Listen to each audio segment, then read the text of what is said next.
ದೇವರು ಕೋಪಗೊಂಡಾಗ ಸಿಗುವ ಸೂಚನೆಗಳು.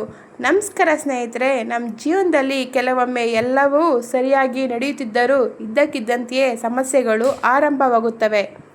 ಹಣಕಾಸಿನ ತೊಂದರೆ, ಆರೋಗ್ಯ ಸಮಸ್ಯೆ, ಕೆಲಸದಲ್ಲಿ ಅಡೆತಡೆ, ಮನೆಯಲ್ಲಿ ಕಲಹ, ಹೀಗೆ ಒಂದರ ಹಿಂದೆ ಒಂದರಂತೆ ಕಷ್ಟಗಳು ಬರಲು ಶುರುವಾಗುತ್ತವೆ.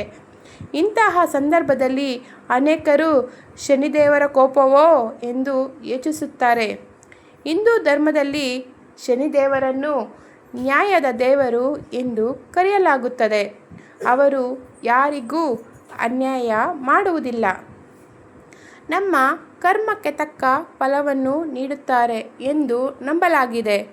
ಹಾಗಾದರೆ ಶನಿದೇವರು ಅಸಮಾಧಾನಗೊಂಡಾಗ ಯಾವ ಸೂಚನೆಗಳು ಕಾಣಿಸಬಹುದು ಎಂದು ಜನಪದ ಮತ್ತು ಜ್ಯೋತಿಷ್ಯ ನಂಬಿಕೆಗಳು ಹೇಳುತ್ತವೆ. ಈ ವಿಡಿಯೋದಲ್ಲಿ ತಿಳಿದುಕೊಳ್ಳೋಣ ಬನ್ನಿ. ಮೊದಲನೇದಾಗಿ, ಯಾವುದೇ ಕೆಲಸ ಪೂರ್ಣವಾಗದಿರುವುದು. ಬಹಳ ಶ್ರಮಪಟ್ಟರೂ ಕೆಲಸಗಳು ಅರ್ಧದಲ್ಲೇ ನಿಲ್ಲುವುದು. ಕೊನೆಯ ಕ್ಷಣದಲ್ಲಿ ಅಡೆತಡೆ ಬರುವುದು. ಇದು ಶನಿ ಪ್ರಭಾವದ ಒಂದು ಸೂಚನೆ ಎಂದು ಕೆಲವರು ನಂಬುತ್ತಾರೆ. ಎರಡನೇದಾಗಿ, ಹಣ ಕೈಯಲ್ಲಿ ಉಳಿಯದಿರುವುದು. ಎಷ್ಟೇ ಸಂಪಾದನೆ ಮಾಡಿದರೂ ಹಣ ಕೈಯಲ್ಲಿ ಉಳಿಯದಿರುವುದು. ಅನಿರೀಕ್ಷಿತ ಖರ್ಚುಗಳು ಹೆಚ್ಚಾಗುವುದು. ಸಾಲದ ಒತ್ತಡ ಹೆಚ್ಚಾಗುವುದು. ಇವುಗಳನ್ನು ಕೂಡ ಶನಿ ಪ್ರಭಾವದ ಲಕ್ಷಣ ಎಂದು ಹೇಳಲಾಗುತ್ತದೆ. ಮೂರನೇದಾಗಿ, ಪದೇ ಪದೇ ಅವಮಾನ ಆಗುವುದು.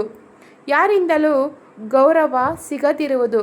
ಮಾಡದ ತಪ್ಪಿಗೂ ಆರೋಪ ಕೇಳಿಬರುವುದು. ಯಾವುದೇ ಸಮಸ್ಯೆಗಳು ಎದುರಾಗುವುದು. ಇದು ಮಾನಸಿಕವಾಗಿ ನೋವುಂಟು ಮಾಡಬಹುದು. ನಾಲ್ಕನೇದಾಗಿ, ಕುಟುಂಬದಲ್ಲಿ ಕಲಹ. ಸಣ್ಣ ಪುಟ್ಟ ವಿಷಯಕ್ಕೂ ಜಗಳ, ಮನಸ್ತಾಪ, ಗಂಡ ಹೆಂಡತಿ ನಡುವೆ ಭಿನ್ನಾಭಿಪ್ರಾಯ, ಸಹೋದರರೊಂದಿಗೆ ಮನಸ್ತಾಪ. ಇಂತಹ ಸಂದರ್ಭಗಳನ್ನು ಜನರು ಶನಿ ದೋಷವೆಂದೊಂದಿಗೆ ಸಂಪರ್ಕಿಸುತ್ತಾರೆ. ಐದನೇದಾಗಿ, ಆರೋಗ್ಯ ಸಮಸ್ಯೆಗಳು.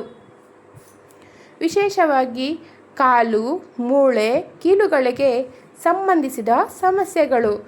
ದೀರ್ಘಕಾಲದ ಆಯಾಸ, ಆಲಸ್ಯ ಮತ್ತು ದೇಹದಲ್ಲಿ ಭಾರವಾದ ಅನುಭವ. ಆರನೇದಾಗಿ, ಕಪ್ಪು ಕಾಗೆಗಳು ಹೆಚ್ಚಾಗಿ ಕಾಣಿಸಿಕೊಳ್ಳುವುದು. ಜನಪದ ನಂಬಿಕೆಯ ಪ್ರಕಾರ ಕಾಗೆ ಶನಿದೇವರೊಂದಿಗೆ ಸಂಬಂಧ ಹೊಂದಿದೆ. ಶನಿ ಮಹಾತ್ಮನ ವಾಹನ ಕಾಗೆ. ಮನೆಯ ಸುತ್ತ ಕಾಗೆಗಳು ಅಸಾಮಾನ್ಯವಾಗಿ ಹೆಚ್ಚು ಕಾಣಿಸಿಕೊಂಡರೆ ಕೆಲವರು ಅದನ್ನು ಶನಿ ಸೂಚನೆ ಎಂದು ಪರಿಗಣಿಸುತ್ತಾರೆ. ಏಳನೇದಾಗಿ, ನಿದ್ರೆಯಲ್ಲಿ ತೊಂದರೆ. ರಾತ್ರಿ ಸರಿಯಾಗಿ ನಿದ್ರೆ ಬಾರದಿರುವುದು, ಕೆಟ್ಟ ಕನಸುಗಳು ಬೀಳುವುದು, ಮನಸ್ಸಿನಲ್ಲಿ ನಿರಂತರ ಆತಂಕ, ಭಯ ಎಲ್ಲವೂ ತೊಂದರೆಯಾಗುತ್ತದೆ. ಎಂಟನೇದಾಗಿ, ಕೆಲಸ ಕಳೆದುಕೊಳ್ಳುವುದು. ಉದ್ಯೋಗದಲ್ಲಿ ಸಮಸ್ಯೆ, ಬಡ್ತಿ ನಿಲ್ಲುವುದು, ವ್ಯಾಪಾರದಲ್ಲಿ ನಷ್ಟ. ಇವು ಕೂಡ ಶನಿ ಪ್ರಭಾವದ ಸಮಯದಲ್ಲಿ ಸಂಭವಿಸಬಹುದು ಎಂದು ನಂಬಲಾಗಿದೆ. ಒಂಬತ್ತನೇದಾಗಿ, ಸ್ನೇಹಿತರಿಂದ ಮೋಸ. ನಂಬಿದ ವ್ಯಕ್ತಿಗಳಿಂದ ಮೋಸವಾಗುವುದು. ಸಹಾಯ ಮಾಡಿದವರೇ ಬೆನ್ನಿಗೆ ಚೂರಿ ಹಾಕುವುದು. ಸಹಾಯ ಮಾಡಿದವರು ದೂರವಾಗುವುದು. ಇದು ಜೀವನದ ಕಠಿಣ ಪಾಠಗಳನ್ನು ಕಲಿಸುತ್ತದೆ. ಆತ್ಮವಿಶ್ವಾಸ ಕಡಿಮೆಯಾಗುವುದು. ಏನನ್ನೇ ಮಾಡಿದರೂ ಭಯ, ಆತಂಕ, ನಿರ್ಧಾರ ತೆಗೆದುಕೊಳ್ಳಲು ಹಿಂಜರಿಕೆ, ಸ್ವತಃ ತನ್ನ ಮೇಲೆ ನಂಬಿಕೆ ಕಡಿಮೆಯಾಗುವುದು. ಶನಿದೇವರ ಕೃಪೆ ಪಡೆಯಲು ಮಾಡಬೇಕಾದ ಕೆಲವೊಂದು ಕೆಲಸಗಳು. ಶನಿವಾರದಂದು ಶನಿದೇವರ ಪ್ರಾರ್ಥನೆ ಮಾಡಿ, ಬಡವರಿಗೆ ಸಹಾಯವನ್ನು ಮಾಡಿ, ಸುಳ್ಳನ್ನು ಹೇಳಬೇಡಿ, ಹಿರಿಯರನ್ನು ಗೌರವಿಸಿ, ಕಾಗೆಗಳಿಗೆ ಆಹಾರವನ್ನು ನೀಡಿ, ಓಂ ಶಂ ಶನೇಶ್ವರಾಯ ನಮಃ ಎಂದು ಮಂತ್ರವನ್ನು ಜಪಿಸಿ. ಸ್ನೇಹಿತರೆ,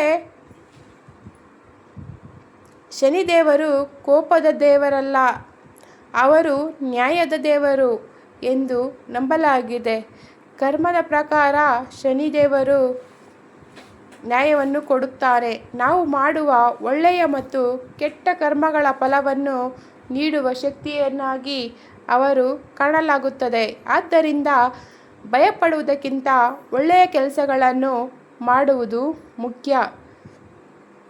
ಈ ವಿಡಿಯೋ ನಿಮಗೆ ಇಷ್ಟವಾದರೆ ಲೈಕ್ ಮಾಡಿ, ಶೇರ್ ಮಾಡಿ ಮತ್ತು ನಮ್ಮ ಶಿವಲೋಕ ಚಾನಲ್ನ ಸಬ್ಸ್ಕ್ರೈಬ್ ಮಾಡೋದನ್ನು ದಯವಿಟ್ಟು ಮರಿಬೇಡಿ.